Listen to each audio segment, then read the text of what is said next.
aos de perto e aos de longe, aos que estão presentes e aos que estão presentes online. Que a graça de Deus esteja sobre a sua vida. Aleluia! Quinta-feira, né? Sexto dia da campanha, a unção da proteção. E eu quero compartilhar com você uma palavra, porque de tantas notícias que nós ouvimos, a única notícia que é digna de toda aceitação é aquilo que vem de Deus. E a palavra é a boa notícia para nós.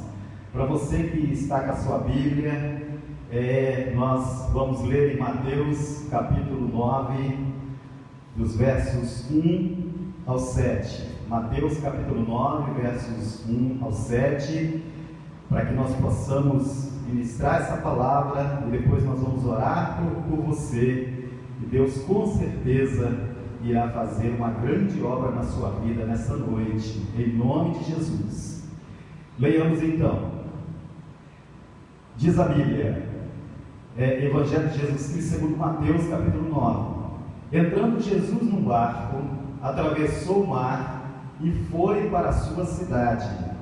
Alguns homens trouxeram-lhe um paralítico deitado em sua maca.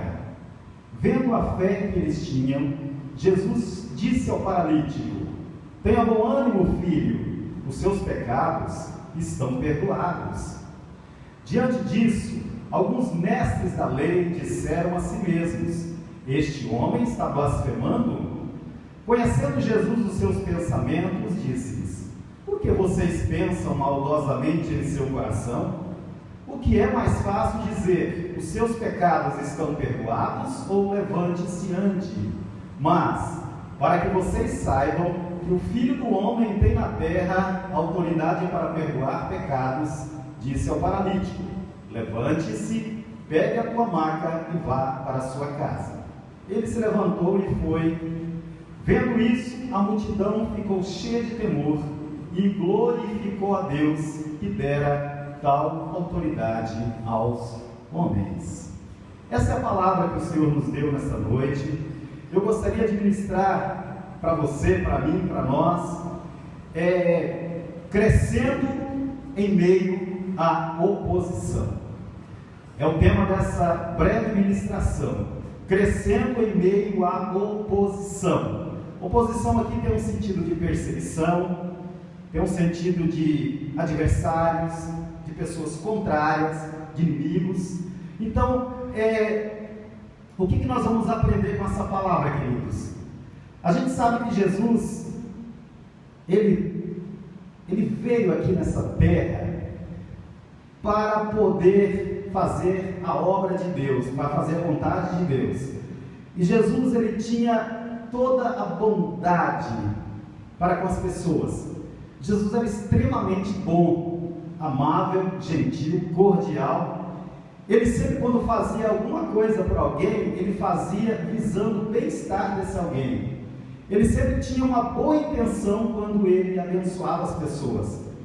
Mas, em meio a essa tão grande bondade de Jesus, o que nós podemos ver durante todo o ministério de Cristo é que, apesar de Jesus ser bom, fazer a vontade do Pai, ele querer sempre fazer o bem para as pessoas, ainda assim, sempre havia um grupo de pessoas que queria persegui-lo, que se opunha àquilo que Jesus estava fazendo.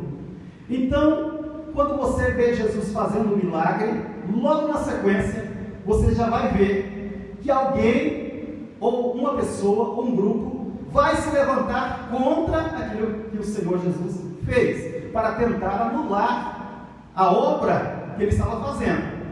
Então, queridos, a gente precisa aprender com Jesus também, que a nossa vida hoje, a nossa vida cristã, ela também não é diferente.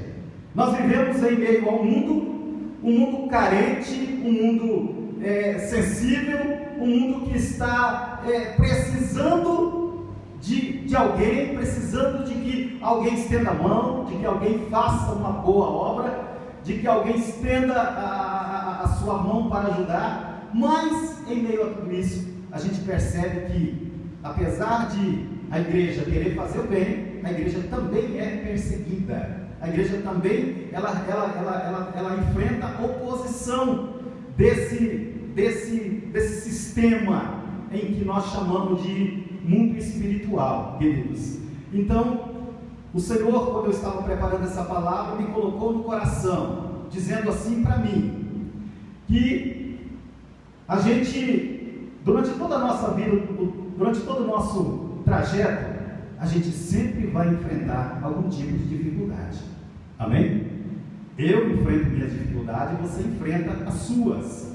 Então, queridos, as oposições, as perseguições, elas fazem parte do processo.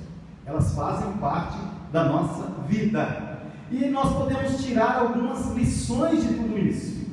A Bíblia fala aqui de dois homens, Jacó e Esaú. Todos conhecem a história dos dois. Jacó, ele era o filho da promessa, era o filho escolhido, preferido do pai. Então, mas Jacó, ele tinha alguém que se opunha a ele, que era o seu próprio irmão. Então, durante toda a vida de Jacó, ele sempre tinha que vigiar, porque Esaú estava no seu encalço. Apesar de Jacó, ele querer fazer a vontade de Deus, sempre ele tinha que enfrentar a oposição do seu irmão Esaú. Outro personagem que me chamou bastante atenção é Moisés. A Bíblia diz que Moisés, ele foi um homem assim extremamente ungido por Deus, um homem usado por Deus, um homem que se entregou à vontade de Deus. Mas Moisés, ele teve que enfrentar a oposição de Faraó. Ele foi enviado por Deus para libertar o povo do Egito, mas o caminho não estava livre, havia o Faraó no meio do caminho. Então, quando você olha para a vida de Moisés, você pensa assim: poxa vida, por que tinha que ter Faraó no meio? Por que Moisés tinha que enfrentar aquele desgaste, e que às vezes para nós é um desgaste desnecessário, mas para Moisés foi algo que ele aprendeu muito através da oposição de Faraó. Amém? Outro é Davi e Golias. O pastor Celso aqui, um profundo conhecedor das Escrituras, sabe que Davi, durante toda a vida de Davi foi perseguido por Golias e depois por Saul. Mas o Golias, aquele gigante, ele afrontou Davi de tal forma que Davi chegou ao ponto assim de não saber. Então, ele sabia o que ele queria, mas Davi, ele foi desafiado, porque aquele desafio era muito grande, queridos. Davi, ele teve que enfrentar aquela oposição de peito aberto, com a fé que ele tinha no coração, e a Bíblia diz que ele lutou contra Golias e venceu Golias. Então, o que isso traz para mim e para você hoje? É que nós, como cristãos, nós também temos as nossas oposições, os nossos adversários. Eu me lembro, quando eu estudava, eu era adolescente, eu morava lá em Cáceres, e eu sempre fui um menino assim, bonzinho, sabe?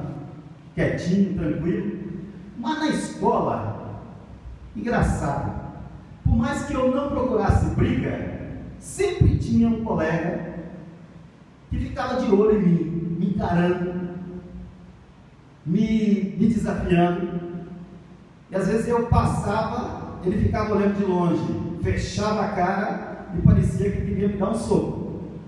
Eu não sabia por quê. Por que eu, sendo um rapazinho tão bonzinho, tenho tantos adversários? Eu ficava imaginando, mas eu não fiz nada para merecer isso. Então eu sempre tive algumas pessoas que não se davam comigo. Na escola foi assim, Quando eu servi o exército também, eu tive algumas pessoas, alguns colegas. Eu tive colegas assim, legais comigo, mas eu tive também colegas que, não sei, não gostavam de mim. Apesar de eu nunca ter feito nada para eles. Mas eu sempre enfrentava algum tipo de oposição. Quer na escola, quer no quartel e também no trabalho. Eu trabalhei numa firma, como os irmãos já sabem, e essa firma, fora assim de moto, eu trabalhei num posto de gasolina lá no Distrito Industrial. Isso foi algum tempo atrás, já tem alguns dias. E eu entrei nesse posto para trabalhar e estava assim trabalhando bem tranquilo. Ia lá, cumpria os meus horários, atendia o cliente muito bem. Só que daí uns 2 ou 3 meses entrou um cidadão lá. Ele foi contratado e ele era chefe de pista. Eu trabalhava como frentista. E esse cidadão, ele desde o primeiro dia que ele entrou lá, ele me olhou assim, bem nos meus olhos, e ficou me encarando. Eu olhava para ele olhava para mim, assim, sabe, pastor Celso, de poucas palavras. E aquilo me incomodou. Aí os dias foram passando e aquele rapaz, ele não se dava muito bem comigo. Eu ficava imaginando o que será que eu fiz para ele. E eu não sabia bem o que estava acontecendo, porém, aquilo era uma realidade para mim. Eu tinha que lidar com aquela situação. E como eu ia lidar? Eu ia pedir conta? Não. Eu continuei ali. Eu tentava, às vezes, quebrar o gelo, tentava fazer algum tipo de graça para ele poder rir, ele não ria. Ele ficava me secando de longe. ficava assim puxando meu tapete mesmo. E graças a Deus,